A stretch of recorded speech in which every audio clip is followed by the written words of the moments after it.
ఈరోజు అంశం, ఒకడు క్రైస్తవుడిగా ఎట్లు మనం కాగలము. హల్లెలూయా. మనం ఒక క్రైస్తవులుగా మనం చెప్పుకుంటా ఉన్నాం ఈరోజు. మరి ఎలాగ మనం క్రైస్తవులుగా మనం దేవునిలో ఆత్మీయంగా మనం ఉన్నప్పుడు మాత్రమే నిజమైన యొక్క క్రైస్తవులుగా దేవుని యొక్క పిల్లలుగా మనము పోల్చుకోగలం. అందుకే రోమీలు రాసిన పత్రికలో చక్కటి మాట అంటున్నాడు, ఎవరి కోసం వినాలట? క్రీస్తుని గూర్చిన మాట మనము వినాలట. హల్లెలూయా. మొట్టమొదటిగా వినడం మనం నేర్చుకోవాలి. హల్లెలూయా. మనం ఈ లోకంలో ఎన్నో బాధలు, ఎన్నో సమస్యలు అనేక మంది చెప్తూ ఉంటారు. కానీ మొట్టమొదటిగా మనం వినవలసింది ఎక్కడంటే దేవుని సన్నిధిలో దేవుని వాక్యాన్ని మనం వినాలి. హల్లెలూయా. అంటే ఎవరి మాటలో వినొద్దని కాదు, కానీ మొదటిగా మనం దేవుని వాక్యాన్ని వినేవారిగా మన చెవులంట ఎలాగండి, మరి వినే చెవులుగా కదా, వినే చెవులుగా మన చెవులు చేసుకుని దేవుని గూర్చిన మాటలు ఒక్కసారి వచ్చిన చదవండి. ఇప్పుడు చదివిన మాట, కాగా వినుట వలన విశ్వాసము కలుగును.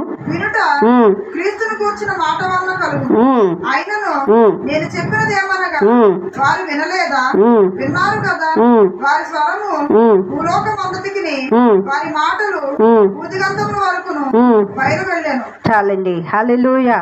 ఎవరి గూర్చిన మాట మనం వినాలండి? దేవుని గూర్చిన మాట వినాలి. నువ్వు ఈ మాట వినడం వల్ల నీలో ఏం కలుగుతుందంటే ఒక ఆసక్తి కలుగుతుంది.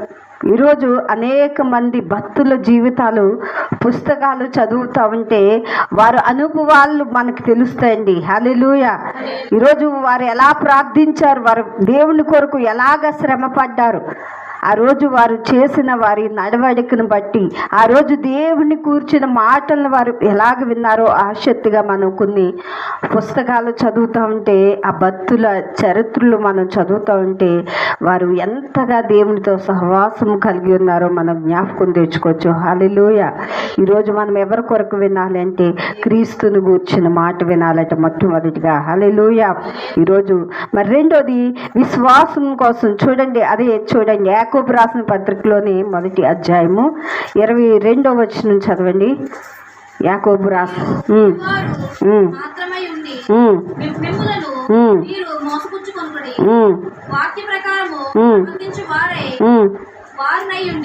చాలండి. హల్లెలూయా. మనం ఎలాగండి దేవుని మాట వినంట వాక్య ప్రకారంగా మనము జీవించేవారుగా మనం ఉండాలట. ఈరోజు వినడం వల్ల మనకు ఉపయోగం ఏంటి అంటే దేవుని శక్తి కార్యాలు పొందుకుంటాం. హల్లెలూయా. దేవుని కార్యాలు మన జీవితంలో పొందుకుంటాం. దేవుని శక్తి మనలోనంట ఏం చేస్తూ ఉంటుందంటే నిలిచి ఉంటుంది. హల్లెలూయా. ఈరోజు నిజమే, ఎవరైనా ఒక బలహీనంగా ఉన్న వారి కోసం చెప్తే మనం అప్పటికి ఏమైపోతామంటే కొన్ని సందర్భాల్లో బలహీనులుగా మారిపోయే అవకాశం కూడా ఉంది కదా. కొన్ని సందర్భాల్లో ఎవరికైనా బాగాలేదని చెప్తే ఇక్కడ ముందలుగా మనకి నీరసం వచ్చేస్తూ ఉంటుంది. ఎందుకని? ఆ మాట కొన్నిసార్లు మనల్ని ఏం చేస్తూ ఉంది? కృంగదీస్తూ ఉంది. హల్లెలూయా.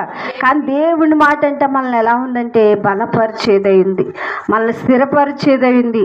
మన దేవుని ఎంతటి శ్రమ కలిగినప్పుడు కూడా మనకు ధైర్యం ఇచ్చేదై ఉన్నదంట. దేవునికి స్తోత్రం.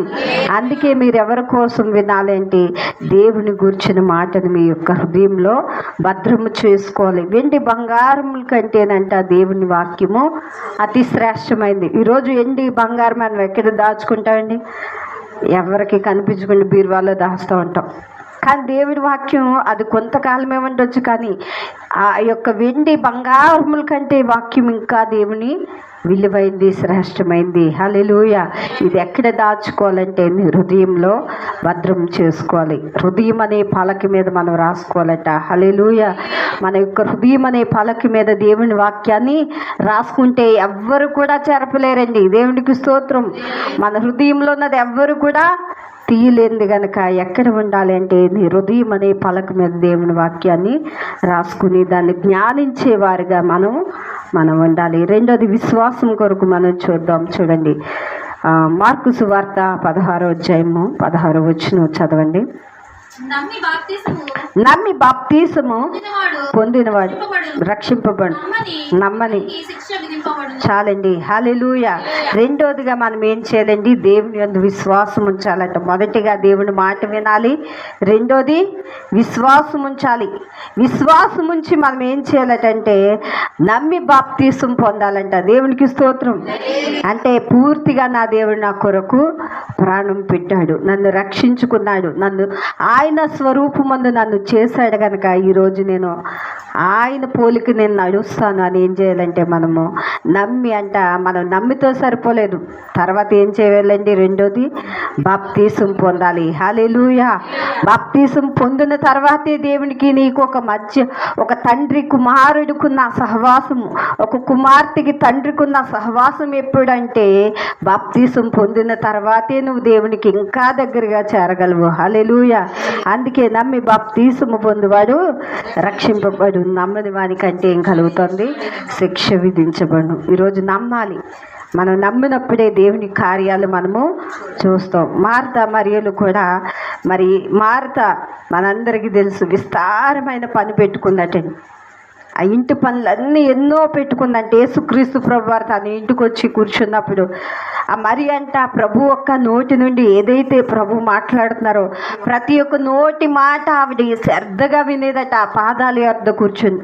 ప్రభు ఏం మాట్లాడుతున్నారు ఆ మాట కోసం ఆవిడ ఏం చేస్తూ ఉండేది? ఆశ కలిగి ఎదురు చూసేదటండి. ఈవిడ విస్తారమైన పనులు పెట్టుకుని వచ్చి మరలా ప్రభుకు చెప్తా ఉందంట, ప్రభు ఇగో ఈ మరియ నాకేమీ సహాయం చేయట్లేదు, ఇక్కడే కూర్చుంది అని చెప్తున్న ప్రభు ఒక మాట అంటాడండి. ఏమనంటే మార్తా నువ్వు విస్తారమైన పని భారం పెట్టుకుని అన్నావు. హల్లెలూయా. మరియ ఉత్తమమైంది ఎన్నుకున్నది. హల్లెలూయా. ఉత్తమమైందంటే అది ఎవ్వరు కూడా ఆమె యొద్ద నుండి తీయలేనిది, ఉత్తమమైనది. దేవుడు యెహోవా ఉత్తముడని రుచి చూచి తెలుసుకోండి. ఉత్తముడు అంటే ఉత్తముడైన దేవుని వాక్యం ఆయన నోటి నుండి వచ్చే ప్రతి మాటను కూడా ఈ యొక్క మరి ఏం చేస్తూ ఉందంటే ఆమె హృదయంలో భద్రపరుచుకుంటూ ఉంది. దేవునికి స్తోత్రం. అంటే మహారత విస్తారమైన పని భారంలో మునిగిపోయింది. ఈరోజు నిజమే. ఎవరు అంటే ప్రభువే సెలవిస్తున్నాడు. ఏమనంటే మరి వద్ద నుండి ఏది కూడా ఈ లోకంలోంచి ఎవ్వరూ తీయలేదు, ఉత్తమమైంది ఆమె ఎన్నుకున్నది. ఈరోజు మనం ఏమి ఎన్నుకోవాలండి? దేవుని వాక్యము. హల్లెలూయా. మనకి ఎన్నో పన్నులు ఉంటాయి, ఎన్నో భారాలు ఉంటాయి, కానీ వాటికి దేవుని కంటే ఎక్కువ అవి మన జీవితాల్లోనికి రానివ్వకూడదు. హల్లెలూయా. దేవుని కంటే అవి ఎక్కువ భారాలుగా మన జీవితాల్లో ఉండకూడదు. ఎందుకంటే నీ జీవితంలో ఉత్తమమైన దేవుణ్ణి నువ్వు చేర్చుకున్నట్లయితే నీ జీవితానికి ఒక విలువ ఉంటుందని దేవుడు సెలవిస్తూ ఉన్నాడు. మరి ఆ శ్రేష్టమైనది ఎన్నుకుంది. అది ఎవ్వరు కూడా ఆమె యొద్ద నుండి తీయలేంది ఆమె పొందుకుంది. దేవుని పాదాలని ఆమె ఎతికింది. గొప్ప ఆశీర్వాదం, ఆత్మీయమైన ఆశీర్వాదం ఆమె పొందుకోవడానికి యోగ్యురాలుగా ఉంది. చూడండి అపోస్తుల కార్యాలు 16వ అధ్యాయము 31వ వచనాన్ని కూడా చదవండి. అపోస్తుల కార్యాలు. అందుకు విశ్వాసముంచి అప్పుడు నీవును నీ ఇంటి వారు రక్షణ పొందుదురని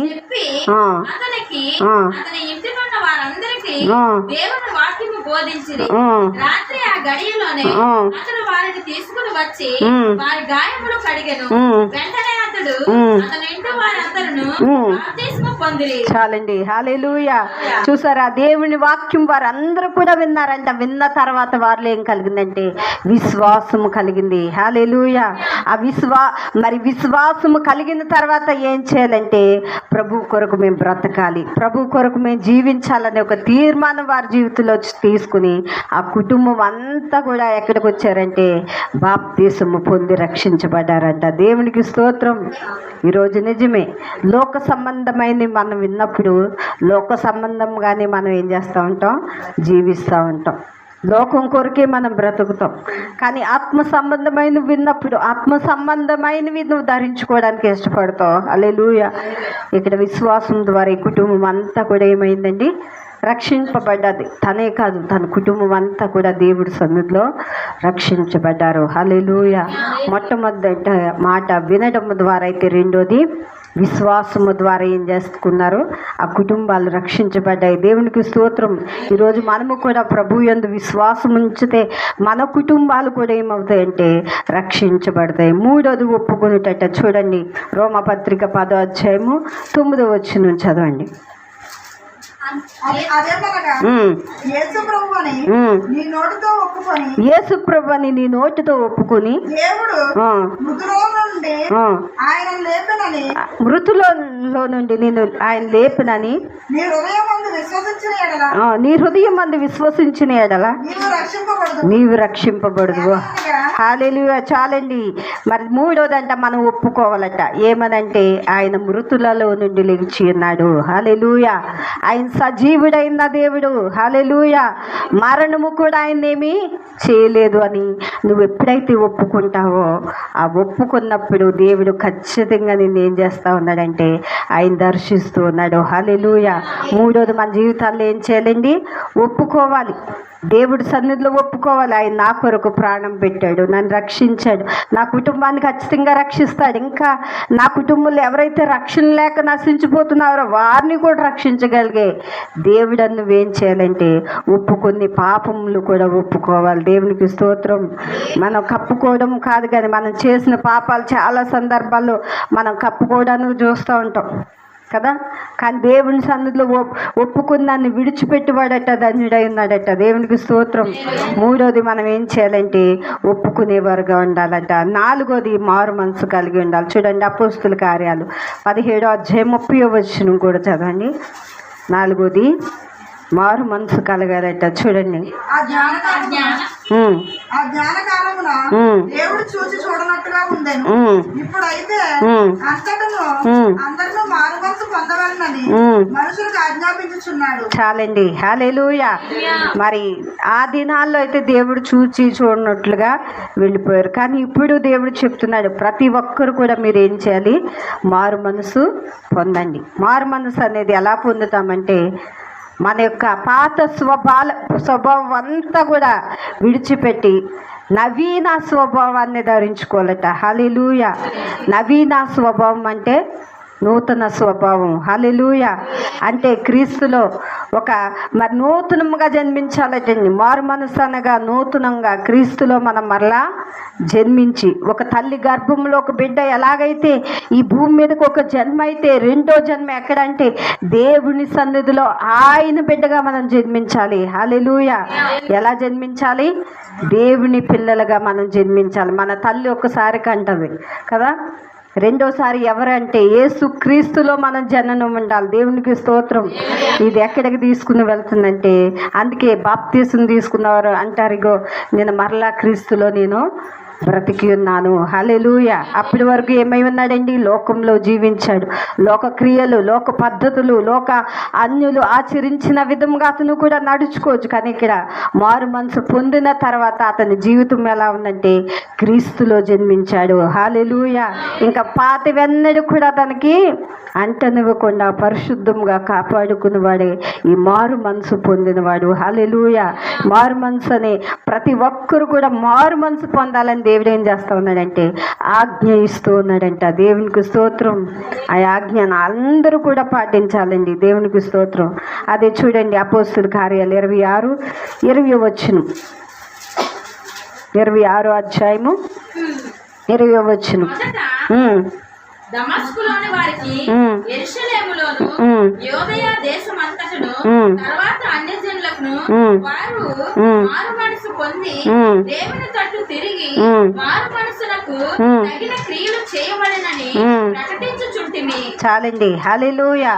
మారు మనసుకు తగిన క్రియలు చేయవలనని మేము ప్రకటించుచున్నాము. ఎవరు చెప్తున్నారంటే తన యొక్క యేసుక్రీస్తు వారు తన యొక్క శిష్యులు చెప్తున్న మాట.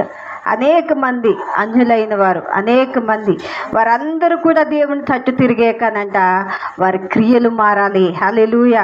పాతవి ఇష్టానుసారంగా వారు జీవించినట్లుగా జీవించడానికి లేదు. మన క్రీస్తులో బ్రతికి ఉన్నాం కనుక ఇక్కడ నుండి మన జీవితంలో మార్పు కలగాలని ఆ ప్రజలందరూ కూడా చక్కగా తీర్మానం తీసుకున్నారంట. దేవునికి స్తోత్రం. 4వది మారు మనసు అయితే, చివరిగా 5వది బాప్తిసం పొందవచ్చు. చూడండి, మత్తయి సువార్త 28:18 చదువుతాం.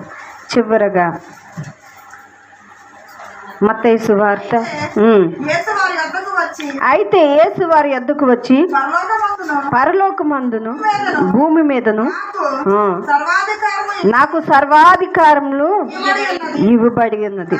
కాబట్టి మీరు వెళ్ళి సమస్త జనులను శిష్యులుగా చేయడి, తండ్రి యొక్క పరిశుద్ధాత్మ యొక్క నామములోనికి వారికి బాప్తిసం ఇచ్చుచు నేను మీకు ఏ ఏ సంగతులను ఆజ్ఞాపించుదును వాటన్నిటిని గైకొనవలెనని వారికి బోధించుడి. చాలండి. హల్లెలూయా.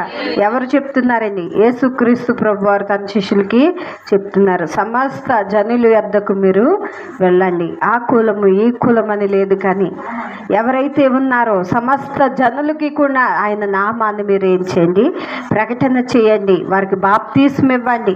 వారు మారుమనసు పొందిన తర్వాత, బాప్తీసం పొందిన తర్వాత వారి జీవితాలు క్రీస్తులో కట్టబడాలి. అనేక మంది దేవుని రాజ్యానికి నడిపించబడాలని ఈ అధికారం ఎవరు చెప్తున్నారంటే యేసుక్రీస్తు ప్రభువారు చెప్తున్నారు. హల్లెలూయా.